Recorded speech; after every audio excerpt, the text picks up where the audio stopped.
Small businesses need time to train our staff, to make sure that we as the business owners understand how we can best provide for safety for the public and our staff and their families. And we need time to implement, not only as we move into phase 1, but we need to know the steps for phase 2 and 3 so we can plan ahead.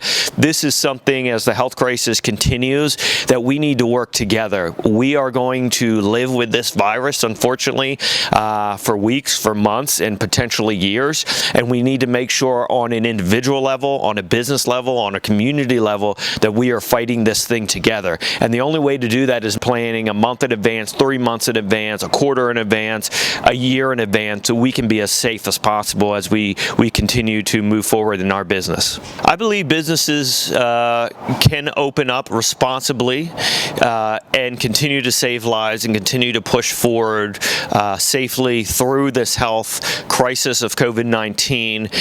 And it has to come from a partnership between the state government, our private businesses, and our community together. And that's why I've been pushing for a more detailed plan from the administration where we work together on this. And again, not just through phase 1, but we need to see details in phase 2 and 3 now. This doesn't need to be something that's polarizing. Either you're for health or you're for businesses opening.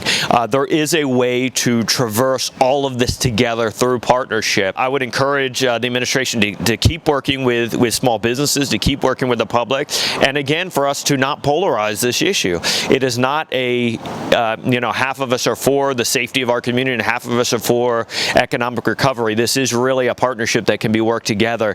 I've done this before in different crises as the mayor of Milford, and not to the health extent that we have now, but planning out in the future months and a year in advance is always productive, and it always helps our community, our businesses, and our government get on the same page. And I think that's what we really need right now is a collective movement forward.